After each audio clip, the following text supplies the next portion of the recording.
Good morning students. आज मैं आपके लिए एक नया टॉपिक लेके आई हूँ, मॉलिक्युलैरिटी। और उसके बाद आज हम पढ़ेंगे मॉलिक्युलैरिटी और ऑर्डर ऑफ रिएक्शन, जो हमने लास्ट वीडियो में पढ़ा था।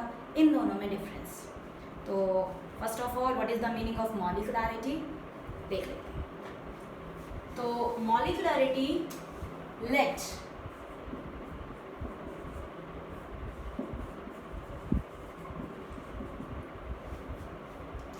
बिल्कुल ऑर्डर ऑफ रिएक्शन की तरह हमें यहाँ पर कोई रिएक्शन दी गई है और जिस तरह से हमने ऑर्डर ऑफ रिएक्शन निकाला था उसी तरह से हम मॉलिक्युलैरिटी निकालेंगे। बट फर्स्ट ऑफ ऑल, मॉलिक्युलैरिटी एक थ्योरेटिकल टर्म है। मीन्स जितने भी रिएक्टेंट रिएक्शन में पार्टिसिपेट कर रहे हैं, आइदर वो प्रोडक्ट बनाने के लिए रेस्पॉन्सिबल हैं और नहीं हैं, doesn't matter, but they are using in the reaction. They are present in that container, in that vessel where reaction is going on. अगर कोई रिएक्शन हो रही है और उसमें जितने भी रिएक्टेंट यूज हो रहे हैं, that will all show molecularity. वो सारे रिएक्टेंट मॉलिक्युलैरिटी शो करेंगे। मीन्स हम ये बात बोल सकते हैं, मॉलिक्युलैरिटी एक थ्योरेटिकल टर्म है, जबकि ऑर्डर ऑफ रिएक्शन हमारा एक प्रैक्टिकल डाटा था। तो यहाँ पर हम किसी भी रिएक्शन को देखकर ये बता सकते हैं कि उस केमिकल की, उस रिएक्शन की कितनी मॉलिक्युलैरिटी है। मीन्स इस रिएक्शन में हम देखते हैं ए और बी, दो रिएक्टेंट हैं और दोनों रिएक्शन में ऑब्वियस हम ये एज्यूम करें पार्टिसिपेट करेंगे और प्रोडक्ट बनाएंगे। तो यहाँ पे टोटल मॉलिक्युलैरिटी किसी भी रिएक्शन की कितनी हो गई? 2। But if we are taking hair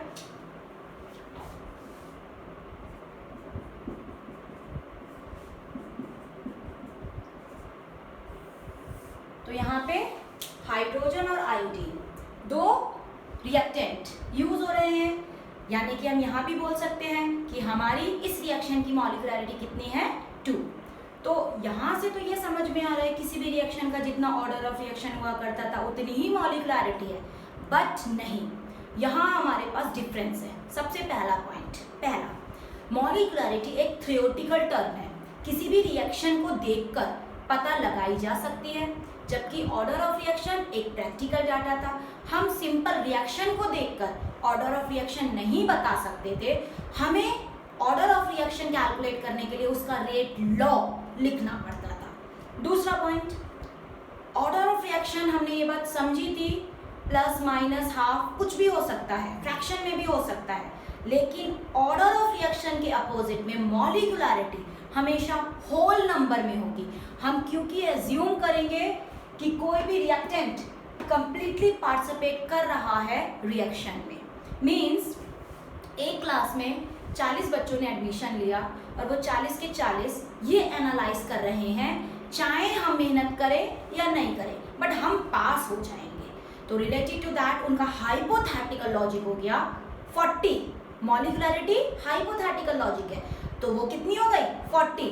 but उनमें से हम ये बोल सकते हैं 40 में से 2 बच्चों ने मेहनत नहीं करी, दैट्स व्हाई उनके लेस एफर्ट होने की वजह से वो बच्चे फेल हो गए। तो रिलेटेड टू दैट हम ये बोल सकते हैं, अगर कंसंट्रेशन में चेंजेस नहीं हुआ जिसकी वजह से प्रोडक्ट बन रहा था, तो वहां पे ऑर्डर ऑफ रिएक्शन और मॉलिक्युलैरिटी दोनों डिफरेंट हो जाते हैं। तो यहाँ पे अगर हम थ्योरेटिकल बात करें 50 और हाइपोथेटिकल बात करें 50, तो यहाँ पे हम बोल सकते हैं ऑर्डर ऑफ रिएक्शन हमारा 50 हो भी सकता है और नहीं भी, क्योंकि 50 एक प्रैक्टिकल डाटा है और 50 में अगर उन्होंने मेहनत नहीं करी तो हम बोलेंगे may be total number of students which will be passed in that class will be less than 50। तो ऑर्डर ऑफ रिएक्शन एक प्रैक्टिकल डाटा है, बेटा ये ध्यान रखना है। ऑर्डर ऑफ रिएक्शन एक प्रैक्टिकल डाटा है, वो मॉलिक्युलैरिटी के बराबर हो भी सकता है और नहीं भी। अगर थ्योरेटिकल और प्रैक्टिकल डाटा दोनों बराबर हैं, जो कि जनरली होते हैं, तो हम बोलते हैं ऑर्डर ऑफ रिएक्शन और मॉलिक्युलैरिटी इक्वल है। लेकिन अगर प्रैक्टिकल डाटा चेंज है तो वो मॉलिक्युलैरिटी के अपोजिट हो सकता है, मीन्स उससे कम हो सकता है। लेकिन ऑर्डर ऑफ रिएक्शन मॉलिक्युलैरिटी से कभी ज्यादा नहीं हो सकता, क्योंकि मॉलिक्युलैरिटी क्या बताएगा? Total number of molecules which will be participate in a reaction for formation of product. That's why molecularity हमेशा whole number होगी, हमेशा theoretical term होगी, और किसी भी complex reaction के लिए, complex reaction वो reaction जो more than one step में होती है, meaningless होगी. क्यों? क्योंकि हर एक स्टेप की मोर देन वन स्टेप में होने वाली रिएक्शंस के लिए, मॉलिक्युलैरिटी मोर देन वन स्टेप में होने वाली रिएक्शंस के लिए हर स्टेप की अलग अलग निकाली जाती है. मीन्स अगर कोई रिएक्शन कॉम्प्लेक्स है, मैकेनिज्म बेस्ड है, एक से ज्यादा स्टेप में हो रही है, तो हर एक स्टेप की मॉलिक्युलैरिटी अलग अलग होगी. उस पूरी कंप्लीट रिएक्शन की मॉलिक्युलैरिटी मीनिंगलेस होती है, मीनिंगलेस होती है. ओके बेटा, तो होप सो आप ये बात समझ पा रहे हो. और इसी डाटा के ऊपर बेस्ड आज मैं आपको बहुत इंपॉर्टेंट नया टॉपिक बताने जा रही हूँ, स्यूडो ऑर्डर ऑफ रिएक्शन, जो कि इसी टर्म से कोरिलेट है. Pseudo order of reaction. तो क्या होता है pseudo? Pseudo means false. Pseudo means false. वो रिएक्शन जिसमें ऑर्डर ऑफ रिएक्शन और मॉलिक्यूलैरिटी इक्वल ना हो, स्यूडो ऑर्डर ऑफ रिएक्शन कहलाता है. एग्जाम्पल,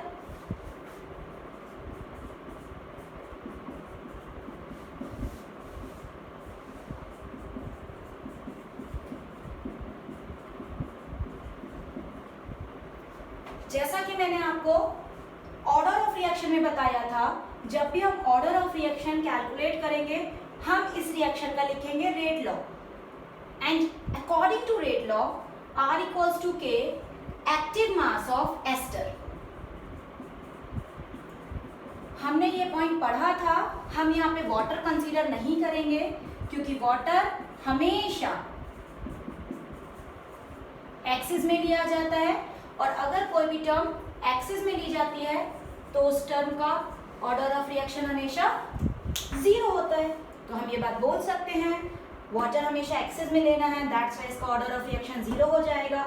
और अगर कोई भी term order of reaction zero show कर रही है, मींस वो प्रोडक्ट बनाते समय रिएक्शन में पार्टिसिपेट नहीं कर रही, उसका कंसंट्रेशन का इफेक्ट रेट लॉ को ऑल्टर नहीं करेगा. तो ये इसका रेट लॉ मैं आपको पढ़ा चुकी हूँ. और अगर इसका रेट लॉ ये है, तो related to its power we can understand इस रिएक्शन का ऑर्डर ऑफ रिएक्शन कितना है, 1. लेकिन जैसा कि हम देख रहे हैं, इस रिएक्शन में रिएक्टेंट कितने हैं, 2 eight the time of balancing. इस बैलेंस रिएक्शन में रिएक्टेंट कितने हैं, 2. और जैसा कि हमने आपको बताया था, मॉलिक्युलैरिटी एक थ्योरेटिकल वैल्यू है. जितने रिएक्टेंट रिएक्शन में पार्टिसिपेट करेंगे, ऑल विल बी कंसीडर्ड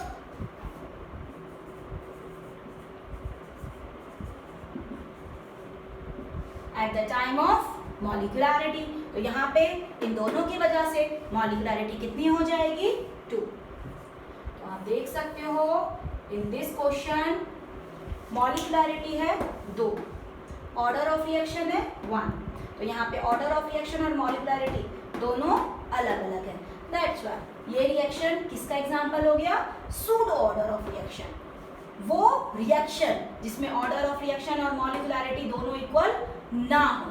और नॉर्मली हम ये बात मानते हैं, देखते हैं और समझ सकते हैं, हमेशा मॉलिक्युलैरिटी ऑर्डर ऑफ रिएक्शन से ज्यादा होगी. That means order of reaction molecularity से हमेशा या तो कम होगा या बराबर होगा. ऑर्डर ऑफ रिएक्शन मॉलिक्युलैरिटी से कभी भी मोर ज्यादा नहीं हो सकता. तो होप सो आप लोगों को ये पॉइंट अच्छे से क्लियर हुआ होगा. सूडो ऑर्डर ऑफ रिएक्शन बहुत इंपॉर्टेंट है टॉपिक, थोड़ा सा अच्छे से पढ़ लेना. तो यहाँ से हमारे एक शॉर्टकट समझ में आया, all hydrolysis reactions will show the pseudo order of reaction. All hydrolysis reactions show the pseudo order of reaction except alkali hydrolysis, because in alkali hydrolysis we are taking NaOH. and maybe NaOH will be in excess or not. That's why जब भी पानी दिया जाए, water दिया जाए, आपको हमेशा उसको एक्सेस में लेना है। लेकिन अगर कोई और हाइड्रोलिसिस दी जाए, जैसे अल्कलाइन हाइड्रोलिसिस, उसमें हम NaOH लेते हैं, तो उसको आपको एक्सेस में नहीं लेना जब तक कि क्वेश्चन में ना दिया जाए। Thank you and have a nice day.